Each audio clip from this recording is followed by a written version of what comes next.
César nous a initié à un art particulier qui est l'art du lancer de hache. Fais-le. Ok, je quitte le campement. Donc là, on a passé une très bonne nuit. J'ai dormi avec César, ce bel étalon italien. Bon, il est canadien, mais c'est pareil. On devait partir à 8h. Donc moi, à 7h30, je me réveille. Mais encore une fois, je vois que tout le monde dort. Et moi, dans ma nature, vraiment, j'aime pas réveiller les gens quand ils dorment. Et je sais qu'on a vraiment pas trop d'impératifs, quoi. Donc je me suis dit, allez, flemme. Donc là, pour vous dire, je les ai réveillés et il est 9h26. Donc je suis plutôt quelqu'un de généreux. De 7h30, 8h à là, je peux me promener au port. Je peux me promener sur l'acheté et aussi sur la plage. J'ai failli chialer tellement c'était beau. Et place au direct, 2 chiens errants s'avancent vers moi. Donc j'espère qu'il va rien se passer. Non, il y en a un qui a peur, donc ça c'est bon.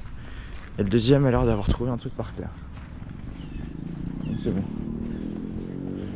Ok, ça se passe bien. Il me suit mais tranquille. Ok, et l'autre a l'air de devoir pisser sur le tracteur. Ok, bon, nickel. Et sinon, donc, quoi de beau? Bah écoutez, ah oui, non. Donc là, qu'est-ce que je fais? Après ma promenade, je suis retourné les voir. Et on va sûrement aller se prendre... Enfin, je vais leur commander des cafés que je vais ramener. Et on va commencer une très bonne journée aujourd'hui. Le soleil a l'air présent. Il y a des petites scènes magnifiques là-bas. Ils sont en train de pêcher. C'est un Bulgare sur son petit bateau.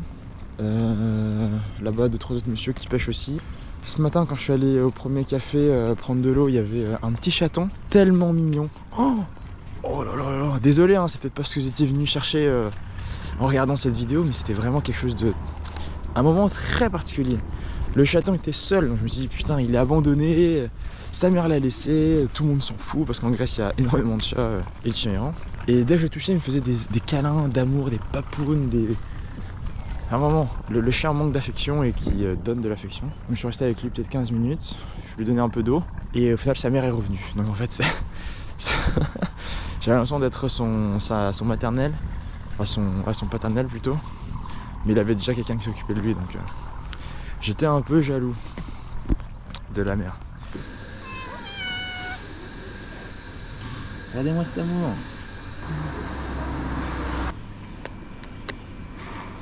Non. Ah ok.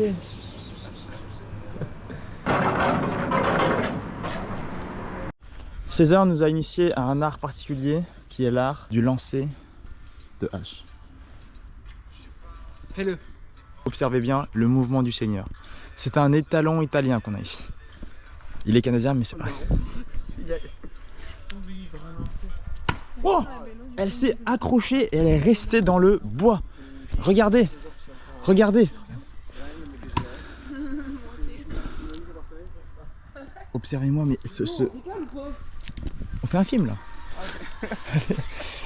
Les adieux d'échéance se font ici. Ouais, on se dit au revoir là. Ah ouais? Oui. On se touche et tout comme ça. Bon, t'étais un amour, ouais. Courage à toi aussi. J'ai pas de mots. Moi je suis sûre que vous allez arriver en janvier. Mais dites-non quand même. Bah ce soir, on sera Et des rapports. on y arrivera quand même. Mais en vrai, En Turquie, ça sera Istanbul comme on a dit le truc comme au WhatsApp. Un message et on se fera une petite chicha délire à Istanbul. Chicha. On se voit bientôt. Au revoir. Fais dire au revoir. Non vraiment on voit un message quand on va Istanbul. Pas lui dire au revoir. Dans la musique la police. Quoi? Merci d'avoir accompagné, c'était grave cool. Salut Hugo. Prends soin de toi. rencontrer. J'espère ça va. Et à revoir. Vous y arriverez en vie. Je comprends pas. Je t'ai rencontré. Tu étais quelqu'un à rencontrer. Bon, d'accord, j'ai compris que je connaissais pas. Là t'as compris lequel? J'essayais juste de trouver un trou dans le truc. Tu étais quelqu'un à rencontrer. J'espère vous voir à Istanbul. Sinon on se verra une fois. On va partir là. Remplir le seul point. Faire du stop direction Istanbul. Là officiellement on a un carton avec écrit Istanbul. Ça c'est propre. Donc là, plein de choses à raconter, mais on vient de quitter César et Nikita. On était en van, là ça faisait 2 jours qu'on était avec César, celui qui a le van. On était avec les Français donc à Thessaloniki, on les a quittés, on a dormi, on a roulé avec César. Et là on refait du stop et pour la première fois donc on a le panneau Istanbul ici même. Donc ça c'est une très bonne chose. On est très heureux d'être arrivé à ce stade du voyage. À chaque fois c'est particulier de refaire du stop, c'est vraiment... T'as vécu des très bons moments où tu te poses, tu manges avec des gens, tu discutes, tu échanges, tu parles de plein de choses. Et tu recommences à être sur la route perdu, à te prendre des refus de tout le monde. je pourrais vous dire d'autres? Là on a vécu avec César, donc César c'est un Canadien qui est libanais, qui a vécu au Canada, donc qui est canadien et qui est également français. Et là ça fait plusieurs années qu'il voyage, alors pas forcément dans son van, mais ça fait plusieurs années qu'il voyage. Et il a fait son van avec son ex-petite amie en Espagne. Ils étaient dans une ferme et ils ont passé le Covid là-bas. Et vraiment il a plein de choses à partager, plein d'histoires à raconter. Et surtout un mode de vie en fait, c'est un mode de vie. C'est ce que je retiendrai de lui finalement, c'est son mode de vie quoi. D'aller en Australie, travailler beaucoup pour se faire des économies. Et avec ça, voyager jusqu'à ce que les finances s'assèchent. Et là il était de retour, enfin là il arrive à la fin de cette partie-là de voyage à 100%, où il va aller en Bulgarie, etc. pour finalement aller en Australie et retravailler.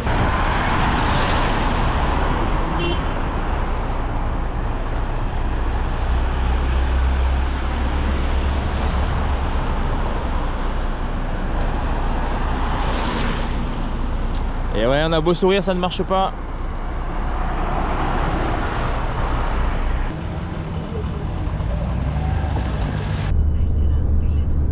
Si t'as la connexion, regarde Hugo, je sais pas.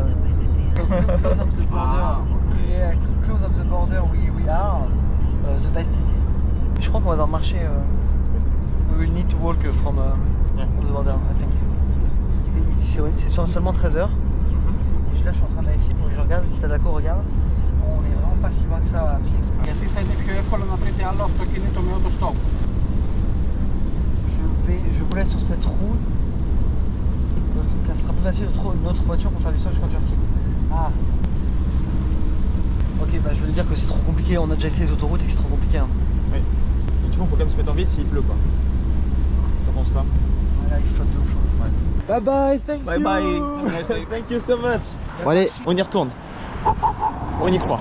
Bon, on a changé de spot, on n'est plus à côté de l'aéroport, on est retourné vers la ville parce que en Grèce, ce qui marche le mieux, c'est soit les ronds-points, soit les feux. À l'extérieur des villes, mais sur des grands axes. Mais les stations-service et les aires d'autoroute, ça marche pas du tout. Donc voilà. Pourquoi? Parce qu'il faut que les gens soient suffisamment lents, voire arrêtés pour oser te parler et prendre le temps de te parler et comprendre ton projet. Donc c'est-à-dire aller à Istanbul. Il faut qu'ils aient également la place. Donc là, il y a une 2 voies, donc ils peuvent se mettre sur la première voie pour s'arrêter. Donc voilà, ça ressemble à ça.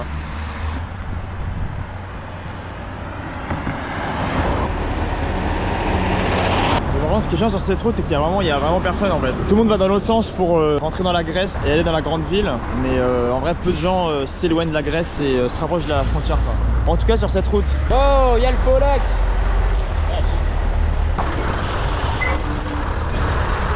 Bisous la famille. On y arrivera, on est tout proche de la Turquie en plus. Bon, c'est juste pour témoigner, hein, je le fais face caméra pour la première fois. En Grèce, c'est là dans ce magasin-là. C'est en tout, c'est bien la 3e fois en Grèce que quand je m'approche d'un commerce ou que je suis déjà dedans et que je m'approche de la caisse par exemple, et bah les Grecs m'empêchent d'avancer et ils me disent, là c'est ce qu'il vient de me dire à l'instant même. Je comprends pas ce qu'il dit, mais il fait les signes de la main pour me dire recule, recule, reste là où t'es. Et je suis obligé d'insister, d'être lourd quoi, pour lui dire don't be scared, enfin ne sois pas effrayé, n'aie pas peur, je suis français et je cherche quelque chose. Et en fait, j'essaie de comprendre d'où ça vient, enfin qu'est-ce qui fait qu'ils réagissent comme ça. Et même si c'est par exemple, je sais pas moi, ma tenue, parce que je sais pas, j'ai un sac et je suis, enfin voilà, ça se voit que je voyage ou en tout cas que je suis pas citadin actuellement. En fait, même si c'est ça, enfin ça n'excuse pas et ça ne justifie en rien leur comportement quoi. Donc j'ai quand même comment ça s'appelle, un avis négatif on va dire sur ça. Yeah, hello. Ah, ok. Ah, you can keep, it's too small. Aristopoli, but it's too small. Et donc là, à l'instant, ce même mec vient de me donner un stylo pour que j'écrive. Parce que je lui ai dit que je cherche un stylo, il m'a dit qu'il n'en avait pas.